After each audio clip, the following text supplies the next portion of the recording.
que no pensaba intervenir, pero me animo a hacerlo porque he escuchado intervenciones brillantes, entre ellas las de mis compañeros y otros asambleístas. Pero también es un debate un poco tragicómico, porque hay algunas intervenciones que provocan reír y hay otras intervenciones que provocan llorar. Y sobre todo me animo a intervenir por estas últimas, por las que provocan llorar y por las que provocan reír. Y digo esto porque, presidente, es absolutamente sintomático ver cómo determinados actores políticos, cuando en la otra ley, la que sí es urgente, discutimos sobre bajar las tasas de interés, sobre topar los intereses de los grandes capitales, saltan y dicen jamás apoyaremos una ley así. Pero cuando se trata de hacer del austericismo una política de Estado, defienden esta iniciativa como propia. Y tal vez eso es, la iniciativa propia, porque hay quienes aprendieron a gobernar aún perdiendo las elecciones. Y esto es lo sintomático de estos tiempos, presidente. También me parece que es muy sintomático que la pregunta sobre la cual se debate la ley humanitaria es si le sirve o si no le sirve al país, si le es útil o si no le es tan útil a la crisis. Pero la pregunta que cierne a esta ley, a este debate es ¿qué tan mala va a ser esta ley? Y eso es sintomático, presidente. Y finalmente, me parece vergonzoso, pero realmente vergonzoso, que el eje central de la intervención del proponente sea que esta ley es adecuada por lo bien que le podemos caer y la buena imagen que le podemos dar a organismos internacionales. En lo particular, me importa muy poco la imagen que tengamos a los organismos internacionales y me importa mucho más si estamos haciendo cosas que le sirven o no le sirven al pueblo ecuatoriano. Esa debe ser nuestra guía. Si es que la guía es que le vamos a quedar bien o mal a los organismos internacionales, apliquen para ser funcionarios de ellos, pero si aplicaron para ser asambleístas, hagan lo que el pueblo necesita y no lo que dictaminan las burocracias internacionales. Esta, presidente, es una ley mentirosa, porque una cosa es ordenar las finanzas públicas. ¿Quién va a estar en desacuerdo de eso? Y otra cosa es del austericidio, una política de Estado. ¿Qué es austericidio? El que vivimos hoy. El haber frenado tanto la inversión pública que hasta vida nos cuesta. El haber desamparado a la salud y a la educación del país, como hoy se lo está sufriendo y como lo estamos viviendo. Y eso es lo que provoca esta ley.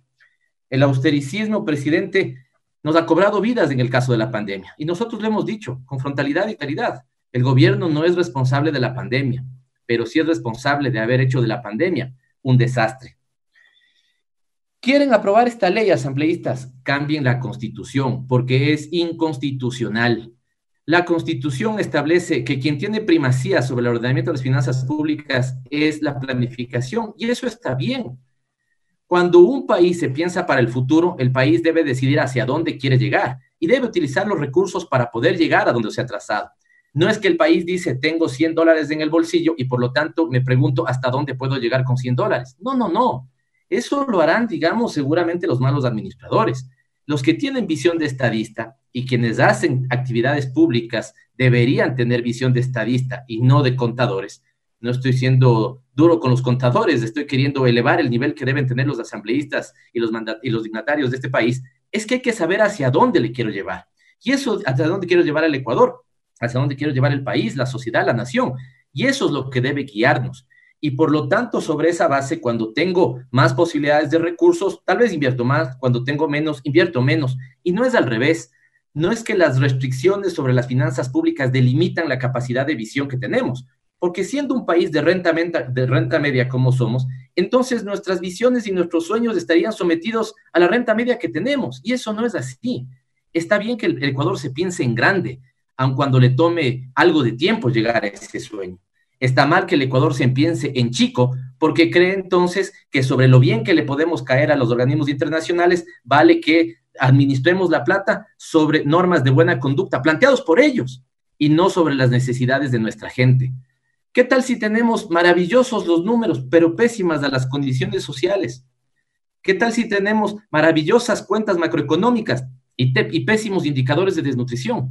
¿Qué tal si tenemos muy buenos números para presentar en el foro de Davos, pero tenemos gente que se muere de hambre y la pobreza sube, es galopante y el desempleo también? ¿De qué sirven los números en ese sentido? ¿De qué sirven las estadísticas si no es para registrar buenas condiciones de la vida, presidente? Y eso es lo importante.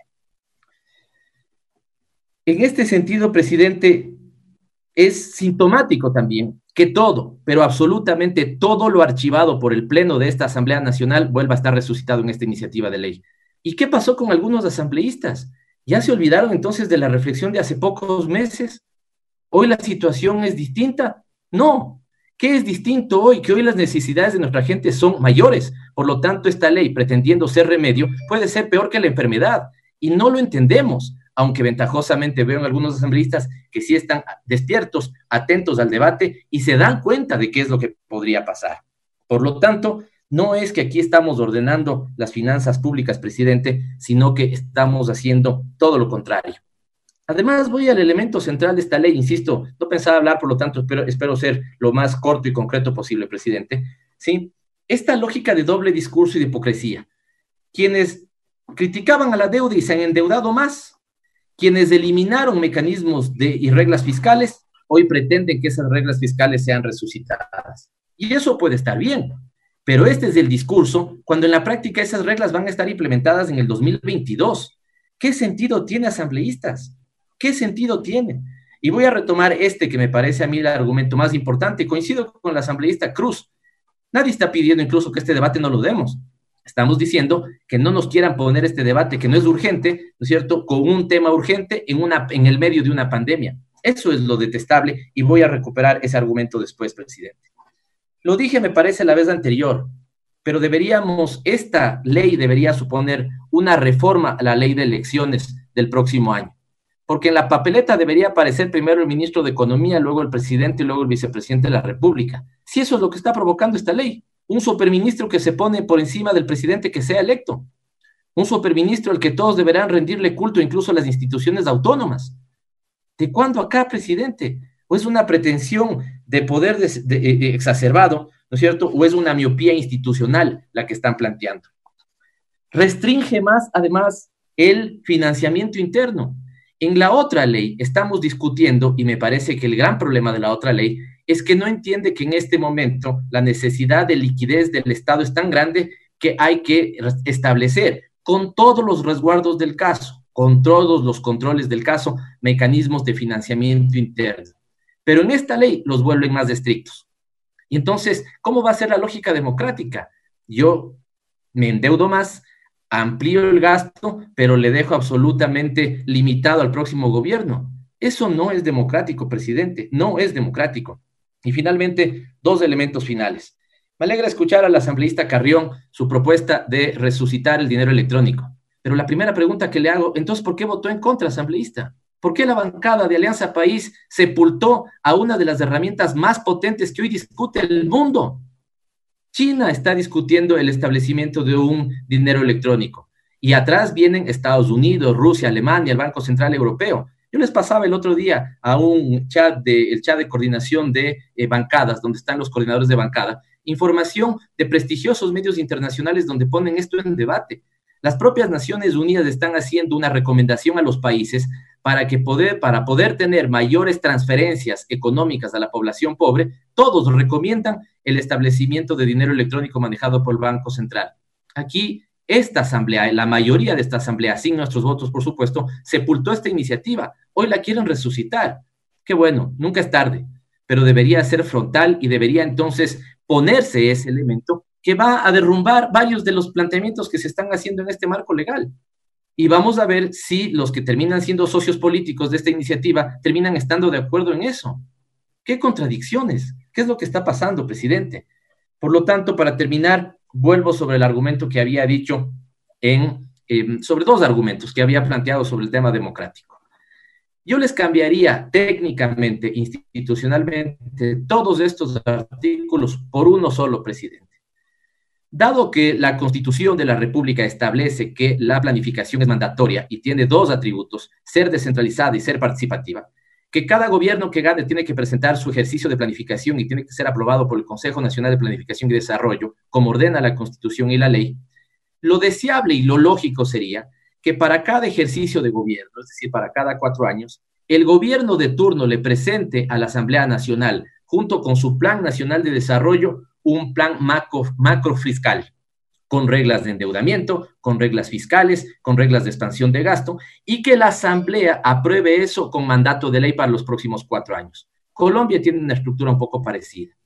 ¿Eso por qué termina siendo democrático? Porque no le vuelve a la austeridad, ¿no es cierto?, ni al austericidio política de Estado, porque respeta que la voluntad de los ecuatorianos para cada 4 años puede ser variable y por lo tanto hoy quieren un gobierno que haga determinadas cosas y por lo tanto presenta ese plan. Y los próximos 4 años querrán tal vez otro gobierno con otras prioridades que tenga otra forma de organizar las finanzas públicas, evidentemente con criterios internacionales, con criterios, digamos, técnicos de buen manejo de las finanzas públicas, pero que no termine siendo una camisa de fuerza para las expectativas democráticas de los ecuatorianos. Si ese es el primer argumento, presidente, el segundo también tiene que ver con la legitimidad de la discusión. ¿Esta asamblea está habilitada para esta discusión? Por supuesto que sí, faltaba menos. Yo no voy a cometer el error que cometen otros asambleístas de amputarse sus capacidades legislativas. Claro que podemos discutirla. Pero ¿qué tan legítimo, presidente, es que discutamos un proyecto de ley de un gobierno absolutamente desprestigiado al que le falta 1 año para gobernar, queriendo marcar las finanzas públicas del otro gobierno? ¿Eso es legítimo? ¿Ese es un buen debate democrático? ¿No será lo mejor que teniendo en febrero nuevas elecciones y eligiéndose nuevo gobierno, esta misma asamblea, antes de dejar su periodo legislativo, trabaje entre marzo, abril, mayo, antes de que se posicione el nuevo gobierno, esta ley? Bien decían algunos asambleístas, posterguemos este debate, démoslos con alto conocimiento técnico, digamos, con aportes sobre la mesa, encontremos la mejor opción para el país. Pongámonos de acuerdo ya no solamente en términos de legalidad, sino de legitimidad, con el gobierno que sea electo, qué tipo de estructura de finanzas públicas pueden servirle para los próximos 4 años. Discutamos lo que yo estoy planteando, no algo que quede marcado, digamos, por los próximos 30, 40 años o por la próxima vez que quiera ser reformada esta ley. Establezcamos un criterio para que cada gobierno en los 4 primeros meses tenga que aprobar por vía de ley su manejo de finanzas públicas para esos 4 años y que eso le sirva para ese gobierno y otro podrá tener ajustes sobre la perspectiva y el manejo de las finanzas públicas, porque eso es lo sensato. Por lo tanto, presidente, yo seré el cuarto y es bien sintomático también que en un debate tengamos 4 mociones de archivo de un mismo cuerpo legal. Este momento reposa en Secretaría, presidente, por escrito, una moción para el archivo de esta ley. Esta ley tiene que ser archivada porque no es urgente. Esta ley tiene que ser archivada porque solamente responde a las exigencias de un organismo internacional. Esta ley tiene que ser archivada porque no es democrática en su tratamiento. Esta ley tiene que ser archivada porque no es constitucional. Y esta ley tiene que ser archivada porque, sobre todo, es inconveniente para los intereses de la República Ecuatoriana, presidente. Por favor, pido que si no es en este momento, dé paso a la consideración de las 4 mociones de archivo que han sido presentadas en este debate del Pleno, presidente. Muchas gracias. Allí la intervención del asambleísta Pavel Muñoz.